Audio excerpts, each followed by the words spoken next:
gusto kang yun, no? Kaya, Diba? Isa lang natin. So, sabi nga po sa ni Kuya Luis sa Santiago chapter 1, verse 1 to 3, ay yung sa may, nga po, na dapat pag may pagsubok tayong kinakarap, is ito yung parang way natin na, parang ito po yung way natin, yung pagsubok natin, yung way na, kung paano tayo, kasi tayo po mga tao, pag may pagsubok, is down na down tayo eh. Diba? Tama yun. Pag pagsubok ako, ay, iyak ko. Pwede siyang iyak, kasi lalabas yun, gagaan yung loob mo. Pero mas magandang iyak sa sa Diyos. Kasi iyak mo sa tao, iyak mo sa Diyos. May problema ako, hindi ko iyak to kay tatay, kay nanay, iyak ko to sa Diyos. Unang-una kong lalapitan ng Diyos.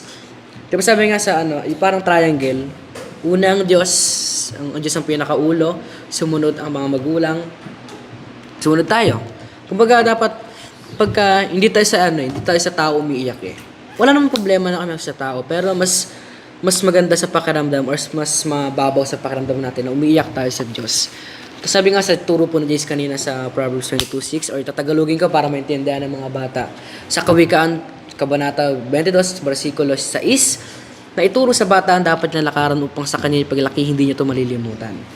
Kumbaga, hanggang bata pa lang tayo is dapat turuan na tayo. Turuan na tayo na kung paano tayo mag-pray, kung paano tayo kung paano tayo manampalataya. Unang-una manampalataya. This is the pinaka-important na isip pa na palataya. Kasi nga sabi, sa araw ng paghukom is para tatanungin tayo, nananampalataya ka ba sa Diyos? Alam ng Diyos ang sagot natin o hindi. Magsinungaling man tayo o hindi, alam ng Diyos yan. Pag sabi ko nananampalataya ba ako, sabi ko oo, alam ng Diyos kung anong sagot ko. Alam ng Diyos kung anong sagot ng bawat isa. Of course, syempre ito, hindi ko siya kumbaga ang akin lang is magpa-mold. Alam niyo ba yung paso na minomold? Alam niyo yung umiikot. Dabi mga ganun yung minomold. Kasi kaya nga po example ni Luis kanina. Kasi yung pagkano po nila, yung turo po nila is tugma. Parang tinadhana po talaga eh. Yung kay Jay sa bata, yung kay Luis naman po sa matanda. Kumbaga yung ganyan mga pagsubok, yung kay Jay kasi mga bata po. Pero yung kay Jay naman po is dapat sa matanda po siya kinukwento. Kasi diba, saan to pinagkatiwala ng Diyos sa mga magulang. Pagka pinagkatiwalaan tayo kasi ng Diyos, is napakalaking to eh. Isipin niyo, ang Diyos nagtiwala sa inyo. Diba pagka malaking tao nagtiwala, sabi natin si Marcos, yung presidente natin, nagtiwala sa akin. Siyempre, malaking yun sa akin eh. Malaking malaking achievement para sa akin. Imagine tao pa lang, how much more ang Diyos. Na, ang Diyos ang lumikha sa lahat. Diba nga sabi kay Luis na pagsubok. Kumbaga, siguro, hindi ko siya nilalahat. Pero may mga tao po kasi na, pag may papagsubok is, wala na, di na sila gumagalaw. Kapag may pagsubok is, tayo, kumbaga, tahimik na lang. Hindi na tayo kasi dati may pagsubok tayo at magigan tayo eh. Yung mga open sa isa't isa. Tapos yung mga, sa mga bata, na magpa-molding kayo, di ba? Nandito yung katuro, wala doon nandito. Kumbaga, magpapamold kayo. Alam niyo ba yung mold, di ba? Kasi yung putek, kunyari, gagawa kayo ng bilog. Pwede naman pala gumawa ng bilog na pag ganun, di ba? Ang plat yun. Bilog siya pero plat. Hindi siya yung bilog na ganun. Kumbaga, pag magpapamold kayo, is dapat labag din sa loob nyo. Kumbaga, dapat hindi kayo yung parang napilitan lang sa disiplina. Kapag dinidisiplina tayo, is dapat bukal sa loob natin. Yeah? Magulat kayo pag di na dinisiplina. Buhay magugulat. Pero dapat, tayo mga bata, is dapat magkaroon tayo ng sa Diyos. Dapat yung unang-una, meron tayo?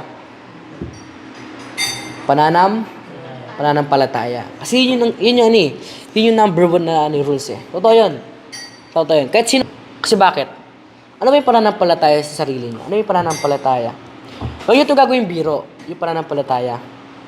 Pag sinabi pananampalataya, is ito yung yung parang, kung gaano tayo kalapit sa Diyos. Imagine malapit. Pag malapit ba yung loob mo sa Kanya, is diba, kayo, yung parang close kayo, yung vibes niyo is iisa lang. Pero dapat malapitin tayo sa Diyos. Yeah, kumbaga, saan tayo unang tatakbo pag may mga problema? Sa Diyos. Tatanggapin ba tayo ng Diyos? Sa tingin mo, kayo, makasalanan tayo dati dito, tatanggapin ba tayo ng Diyos? Tatanggapin tayo, hindi. Sa tingin nyo? Kayo, sa tingin nyo? Tatanggapin. Kahit gano'n tayo kasalanan, tatanggapin tayo. Bakit? Di ba nga sabi si John 3:16, na pinaka-famous verse sabi ni kay Luis, na binigyan niyang kanya kahit sa isang bugtong na anak para sa atin. Di ba? So, dapat po natin gagawin? Para ibalik natin sa Diyos yung natin, yung parang Kasi pag kinakausap tayo ng Diyos through Bible, di ba? Pag kinakausap tayo, kinakausap ako ng Diyos. Pag nagbabasa tayo ng Bible. Okay, kuya, share mo yung anong... Ako po, limutan ko lang po yung parang evangelist. Ang bago tayo, pray sa atin. Ang po ba, pagkakasusunod. Kasi tayo, kumbaga yung mga tao kasi gusto pray po kasi kuya, sige. kumbaga tayo po kasi parang pray po tayo mga tao is kung ano lang po yung masabi natin, kung ano lang po yung mga mabigas natin sa Biblia natin, yun lang po yung parang sinasabi po natin. Kung sabi nga po sa unang isa, parang galangin or bigyan ng respeto yung Diyos. Kaya adoration po, parang kasi ang adorable po kasi parang tanga nakakami siyang tao, pero dito is ipapakat po natin or parang